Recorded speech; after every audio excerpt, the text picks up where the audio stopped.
not flip it up because you don't get it. What's going on, guys? Como están? BugaLuis here. Welcome back to another live reaction here on the channel. We're almost done with round 2 of the group stage matches, and today we had probably the biggest or most entertaining match in terms of goal and just show. It was really good. It was really intense. I gotta say, I was really surprised with Belgium. It was amazing, to be honest. I was just saying Belgium actually did what they had to do to be candidates, and that's something that not too many teams have shown them thus far. They've won 3-0 against Panama. It was hard. They won against Tunisia again. They showed everything that they had to. So that's good. That's really good. Not too many teams have done that in the World Cup. So we have to praise Belgium for what they were doing. They're concrete. They are effective. But most importantly, they're also just fun to watch. And that's the main thing here, I think. They're giving the fans, they're giving us everything that we wanted to see. I gotta say that right away, that VAR penalty, I have to agree that also a penalty for Hazard. Hazard just scored the ball and put it into the back of the net. Easy peasy lemon squeezy for Hazard right there. Then it was the equalizer from Tunisia, if I'm not wrong. Let me just check. I don't remember the order just. Yeah, it was exactly that. Hazard in the 6th minute, then Dylan Bron, the right back, in the 18th minute. And in the 18th minute, and then after that we saw just Lukaku turn it up. I gotta say, Lukaku now equalizes Cristiano Ronaldo on the goal scoring charts. He was insane. Lukaku, whenever he had the ball, he was really good. Lukaku in his past 2 World Cups, he has scored I think 2 goals just, so now he has that ability to score more. So he break that lock, in that deadlock that he had with the World Cup in the last match.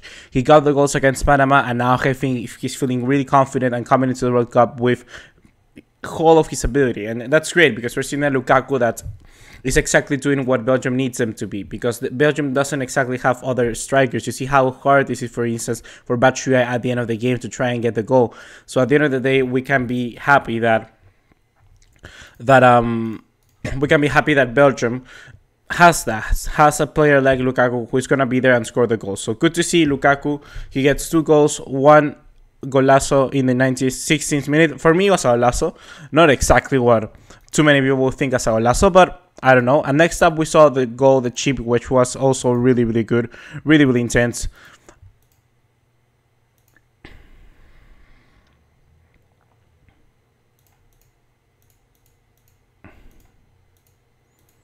Wait just a minute, I need to fix something with... Okay, so we saw the 2 goals from Lukaku then, and then we went over into the goal from at the end of BugaLuis. I gotta say that I was thinking, like, when is this gonna come? The goal from Hazard first. When is this gonna come? The fourth goal, it came through Hazard. Just one touch, football. Boom, into Hazard. Long ball. Hazard chested it, grabs the ball, takes away the goalkeeper of the play, and then has an open net to score. Hazard playing like this will certainly be the main guy here in this World Cup, alongside other of his teammates. I think that Thomas Munier, for instance, was really good, going up the right-hand side, with the right-hand flank. I think he's even better than someone like Gianni Ferreira Carrasco. I don't know if Ferreira Carrasco doesn't have exactly the confidence to play in that position, but I gotta say that someone like Thomas Munier, his decision-making was really good today. We saw Kevin De Bruyne playing a little bit further up the pitch, and he was also very deadly. However, I think this took a little bit away from Mertens. Mertens also had a very good match, but it wasn't as clinical for the Belgium result as it was in the last match against Panama. But we just see how the different players are coming into this team, and how their experience in other teams, like for instance Vertonghen and Alderweireld in Spurs, is working out. De Bruyne in Manchester City, Mertens in Napoli after a good season. We see how all these players individually are coming into and are really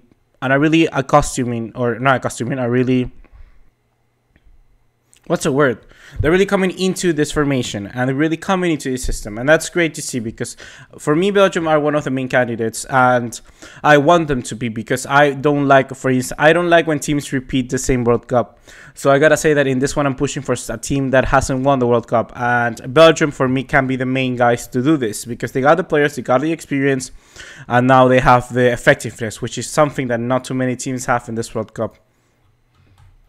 Moreover, I want to mention how unlucky has to be Batshuayi. How can Batshuayi be so unlucky? 3 chances and none of those chances went into the back of the net. That has to be some kind of pain in the ass to work around with. And I was getting really worried because sometimes, for instance, you may be playing, let's say Belgium are already through, most likely to, yeah, Belgium I think are through the round of 16.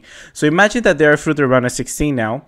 And we take a look at, for instance, I don't know, they play against,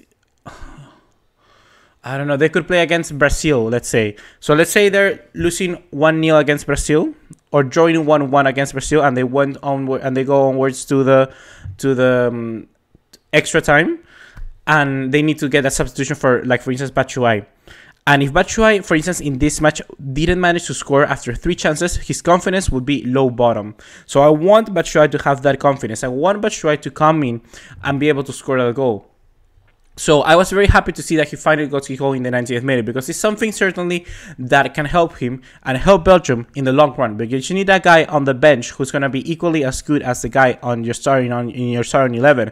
And even though Batshuayi is not Lukaku, he's still very good and he has to be a good player for you. So in that sense, I think that it's good for Batshuayi getting the goal, because you could see how relieved he was after missing 3 chances, because he knows that now he's going to be able to score even more for Belgium whenever he had the chance. So good job for that. And after that, we saw the 93rd minute goal from Wabi Kasri. But what more can we say? Tunisia had already done what they want, what they could have done, and they just settled for the result, basically 5-2. What else can you do to Belgium? I gotta say something more interesting about Tunisia is that they showed resilience. Like, it's not easy to come back and at least score a goal after getting completely demolished. That's why we see a lot of times teams like Barcelona winning 7-0, Real Madrid winning 4-0, because not too many teams can come back and actually get their stuff together to at least get 1 goal. So in that sense, I think Tunisia can be happy about that. I'm always happy, for instance, when, I don't know, I play FIFA and I'm losing, but I get a goal at the end, because it shows that I could have reversed that match. I could have, like, been the right attitude to do it, and that's good. It shows character and it shows promise for every single team that does that. So good job, Tunisia, because you managed to get here. So now you have the ability to go home by getting a win against Panama. So good job. I gotta say that I'm really hoping that Belgium can finish, for instance, 2nd in this group, because I think that most likely we're gonna see I want Belgium to finish 2nd, because I want both Colombia and Belgium to go a little bit further up in this competition. Belgium will certainly be facing Senegal if this was the case, because I think Senegal is gonna finish 1st. Although it can be Senegal or Japan, we don't know which one is gonna finish 1st. But I don't know. In the case of England versus Belgium, I think it's going to be very hard, for instance, if they get a draw at the end, because now Belgium has this +3 goal difference, this +6 goal difference. And let me just check what about England. England has a +1, I think. Yeah, they only have +1, so I don't know what could they be looking towards too, but oh my god, it's so early. I'm not accustomed to being accustomed is not a word. I'm not accustomed. I don't know what's the word to wake up so early to watch football, but I guess that's the thing you had to do. Here I have the stats of Belgium versus Tunisia, and I'm really, for instance, impressed with 23 shots on goal. That's pretty good. 12 shots on target. That's also insane. 49 possession. That gets me a little bit worried, but it's only like 1 point. 12 fouls, and then 3 offsides and 5 corner kicks. What else can you say? Like, Belgium were absolutely demolishing Tunisia, and people may say, okay, Belgium, but they're playing against lower side teams like Panama and Tunisia. But I obviously think that if they continue this and recreate this to be bigger teams, they can easily have the same they easily could have the same result, because the thing here is that they're not winning because the other team are playing bad or they're weaker. They're playing because they're playing good. You understand? So if your side is working on, then you can depend on whatever the other side is doing, and there you don't have to worry. And Belgium shouldn't worry, to be honest, by all. If they continue playing like this, I think they're gonna be graded on for the future. Moreover, in addition to this, I want to mention Dedrick Boyata. I'm really impressed with this guy, the center back from Celtic, if I'm not wrong. Let me just check Dedrick Boyata. I think, he's playing at Celtic. Yeah, he's playing at Celtic. I certainly think that he's going to be an absolute world-class player. I don't know. I don't know if a world-class player, but he has been playing for Belgium exactly how they need it to be. He needs to be confident. At 20 years old, he's really showing what he can do for this team, and I'm really impressed with him. I gotta say that it's gonna be hard, for instance, for a manager to decide what to do if you have to bring on company afterwards if he gets recovered, or even Vermeulen. I think he should stay with Boyata no matter what, because he has been showing a good performance for the team, and that's good. So now you have Mohamed Dukali, who says Belgium and Croatia will surprise the world in this World Cup. Yeah, let me just go over a prediction quickly, and let's see how far will those two teams go. So let's go to a World Cup 2018 predictor here. I don't know if you're gonna be able to see it on screen or not. How can I do this? Let me just check quickly.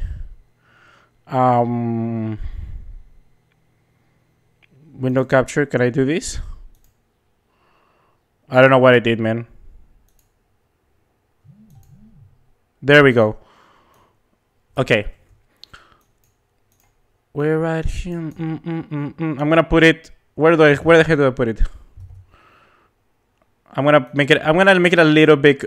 I don't care about me, about myself. Okay. So I just take it right there. We have a little predictor here to see how far can Croatia and Belgium go respectively. So in Group A, I think Russia can get the draw against Uruguay. So that means that Russia go at first and Uruguay in second, just because Russia has a better goal difference. Then we have Portugal versus Spain. And in this one, I think that Portugal will finish first. I think that Portugal can score a little more goals than Spain can really right now. Spain are going to face Morocco, and Morocco are a team who are going to go all in. And I think that perhaps it's going to... No, to be honest... No, I think Spain are going to finish first. And Belgium second. And Portugal second. Then we have France and Denmark. Then Croatia are going to finish first. And I think that... I don't know if Argentina will make it out. I think Argentina will draw with Nigeria, which means that Nigeria will go to 4 points. And I don't think Iceland are going to beat Croatia, so Nigeria will go through. Next up, we got Brazil versus Serbia. I think this match is going to be crucial for the next one. So, but to be honest, I think Brazil are going to win and Switzerland are going to go through as well. Next up, we got Mexico and then Germany, Sweden. I don't know right now. Sweden could beat Germany. We don't know. They could even get a draw. But I think that just for now, I'm going to go Germany. I know this can change today, but we're going to talk more on that later. Next up, we got Group G. I think Belgium are going to go first and England second. And then Group H, I think they have Poland versus Colombia tomorrow, which means that I don't know who's going to win from there. I think that Senegal will go first. That's like outright fact for me. Poland and Colombia, or even Japan. I don't know if Japan could beat Colombia, beat Poland, or get a result. You know what? Fuck it, Japan. Next up, Russia, Portugal. I don't know. I think Cristiano Ronaldo is just a beast. Spain, Uruguay. I think Uruguay could beat Spain, because the main thing here with Spain, with Uruguay, is that they're defensively they're good, and more importantly, offensively they're also incredible. So I'm gonna go with Uruguay. France, Nigeria, France, Croatia, Denmark, Croatia, Senegal, England. Senegal, England. That's an interesting one. Fuck it, Senegal, Belgium, Mexico, Brazil. Portugal, France, Uruguay, Croatia. This one is a match that could go to penalties, to be honest with you. So I'm not sure. I'm really not sure. Uruguay, Croatia. I'm gonna leave that later. Brazil, Belgium. The same. It's the same as this one. Senegal, Mexico. Uruguay, Croatia, Brazil, Belgium.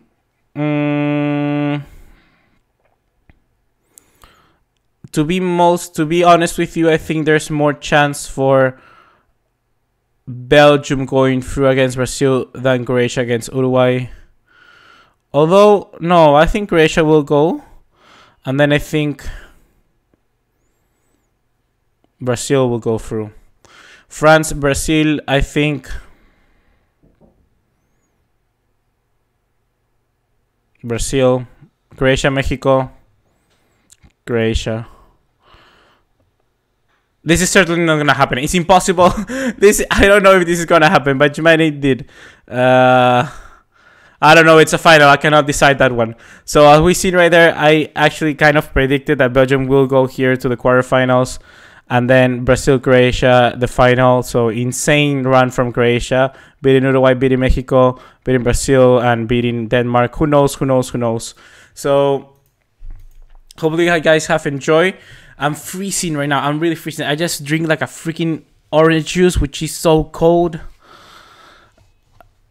Yeah, that's what I say. It gets complicated to knock out a team when you reach the quarterfinals. I don't know, but I cannot predict any further. I cannot go all the way to the final. So hopefully, guys, you have enjoyed. Please remember to drop us a like and leave us a subscribe. Obviously, we're gonna be here back again in 3 hours to watch South Korea versus Mexico, and then we're gonna have to finalize of the evening. We're gonna have Germany versus Sweden, which is probably one of the biggest match of the day. Certainly, because if Germany loses, then they're out of the World Cup. Can you believe it? So hopefully you have enjoyed. Please remember to drop us a like and give us a subscribe. Turn on the bell notification icon and follow us on all other social media to keep up to date. See you in the next one. Take care. Ciao.